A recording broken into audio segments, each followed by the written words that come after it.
Olá, meu nome é Arthur Rangel, vou apresentar o trabalho intitulado Políticas Nacionais e Internacionais de Eficiência Energética Elétrica, uma análise comparativa. Sou engenheiro de produção eletricista, especialista em sistemas de transmissão e distribuição de energia, profissional certificado em medição e verificação de performance, atualmente curso mestrado em Energia e Sustentabilidade na UFSC. A gente vai falar brevemente uma introdução sobre o estudo realizado. Depois a gente vai falar um pouquinho sobre a revisão teórica feita, falando sobre eficiência energética, as principais políticas públicas internacionais e nacionais de eficiência energética. Vamos falar sobre os resultados encontrados e as considerações e conclusões finais. A gente começa então apresentando um pouquinho da situação atual do sistema elétrico brasileiro. A gente vem passando por mais um momento de iminente crise no seu fornecimento. Isso é muito reflexo da evolução da matriz elétrica brasileira. Durante o século XX, o Brasil focou muito o desenvolvimento dela na hidroeletricidade. Né? Em 2000, a gente chegou a ter 87,24% de toda a energia consumida no Brasil vinda das hidrelétricas. Né? A falta de investimentos que a gente teve no final da década de 90, atrelada aí à falta de chuva, né? Períodos de secas mais longos, e essa característica da nossa matriz fez com que em 2001 a gente tivesse uma grande crise energética, chamada de apagão. Né? Essa crise ocasionou uma mudança disruptiva no nosso planejamento energético nacional, onde as termoelétricas tiveram uma consolidação dos seus papéis e a gente teve mais espaços para outras fontes de energia. Mesmo assim, né, em 2020 a gente ainda continuava fortemente dependente das hidrelétricas. Né? 63,8% de toda a energia consumida no Brasil em 2020 vinha da hidroeletricidade. Isso faz com que os períodos de secas, que são cada vez maiores e mais frequentes, represente um risco cada vez maior de colapso do nosso sistema. Né? A crise hídrica do último ano, a ONS apontou ela como a pior crise dos últimos 91 anos relacionadas à geração de energia. Isso faz com que novas alternativas sejam buscadas, sejam pesquisadas, né? E a eficiência energética pode ser uma delas. Ela é composta de ações que visam a redução do consumo de energia e a redução da demanda por energia elétrica, principalmente no horário de ponta. Se a gente identificar que essa energia economizada e essa demanda reduzida pode ser disponibilizada para outros consumidores, a gente pode ver a eficiência energética como uma usina virtual. Né? A gente analisar as ações possíveis na eficiência energética, o ideal é a gente fazer um estudo e análise das políticas públicas já desenvolvidas. Isso evita que falhas anteriores sejam repetidas e os sucessos sejam replicados e expandidos. Então, o objetivo do estudo aqui que a gente vai apresentar é analisar as políticas internacionais e nacionais de eficiência energética elétrica, né? E com isso a gente conseguir uma indicação de possibilidades, né, que a gente possa fazer dentro da política nacional brasileira para auxiliar a diminuir os riscos, né, da crise no fornecimento de energia elétrica no Brasil.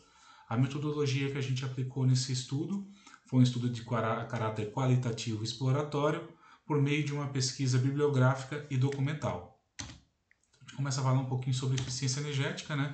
O que ela é? É o uso de menos energia para fornecer o mesmo ou um número maior de bens e serviços. Fazer mais com menos. Ela é importante para a gente alcançar as metas globais de clima e sustentabilidade.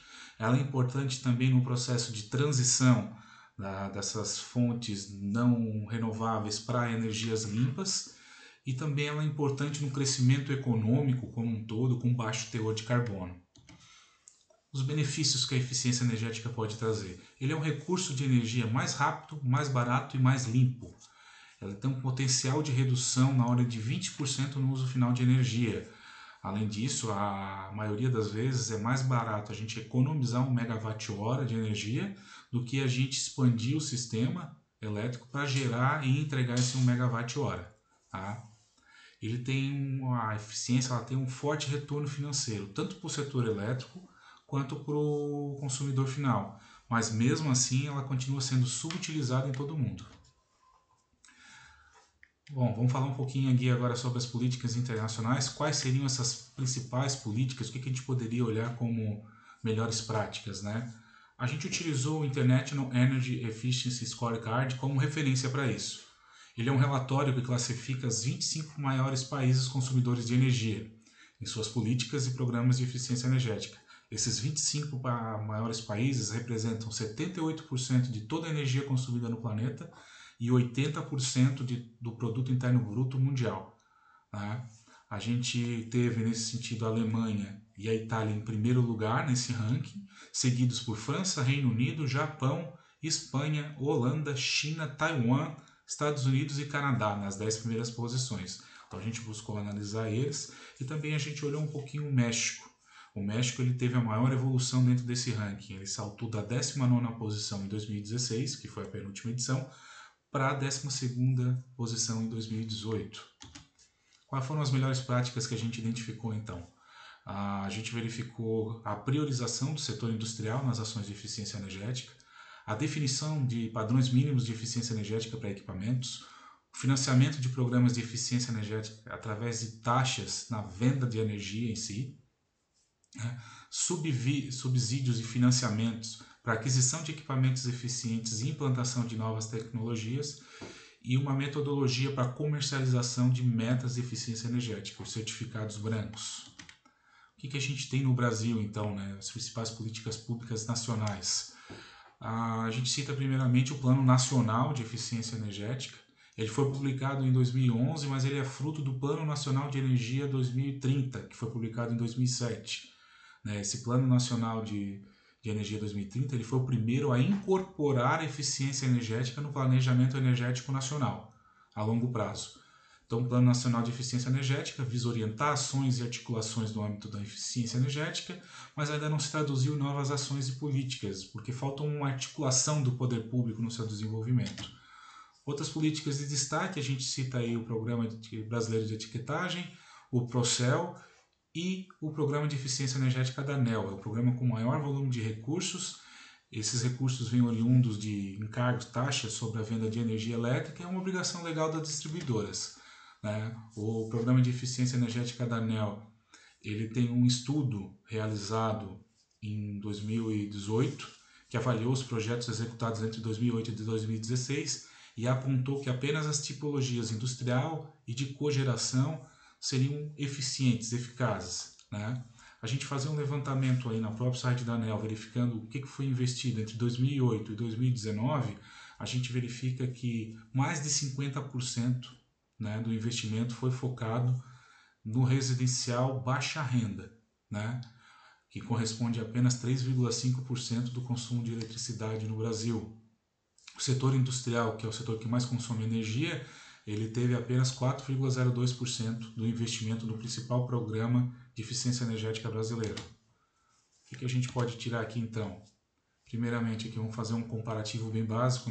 As políticas internacionais, a gente verifica que o setor industrial foi priorizado, existe uma articulação e coordenação entre diferentes programas, órgãos governamentais e empresas, subsídios de financiamentos com juros mais baixos para projetos de eficiência energética e mecanismo para comercialização de metas de redução de energia, certificados brancos. No Brasil, a gente vê que o planejamento energético voltado para a eficiência energética é relativamente novo. Os principais investimentos foram destinados ao setor residencial de baixa renda, falta uma articulação do poder público para desenvolver essas ações e a gente não tem nenhum mecanismo para comercialização de resultados das ações de eficiência energética. O que a gente pode concluir num todo, então? Que, ao contrário das principais políticas internacionais, o Brasil não possui uma política nem prioriza o setor industrial na área de eficiência energética. Ainda falta uma articulação do poder público para desenvolver melhor essas ações e, como reflexo disso, o Brasil aparece apenas na 20ª colocação no International Energy Efficiency Scorecard. Então a gente tem muito ainda a evoluir. As ações adotadas até o momento não contemplaram as áreas com maior potencial. Para melhorar essa eficácia, a gente pode buscar replicar as ações de sucessos apresentadas nas principais políticas internacionais. E aí, como exemplo, a gente tem o México. Depois que ele focou as suas ações de eficiência energética no setor industrial, ele foi o que teve maior evolução dentro do ranking da International Energy Efficiency Scorecard de 2018. Seria isso, deixo aqui as referências bibliográficas, agradeço a oportunidade, deixo meus contatos e fico à disposição para mais esclarecimentos e dúvidas. Obrigado.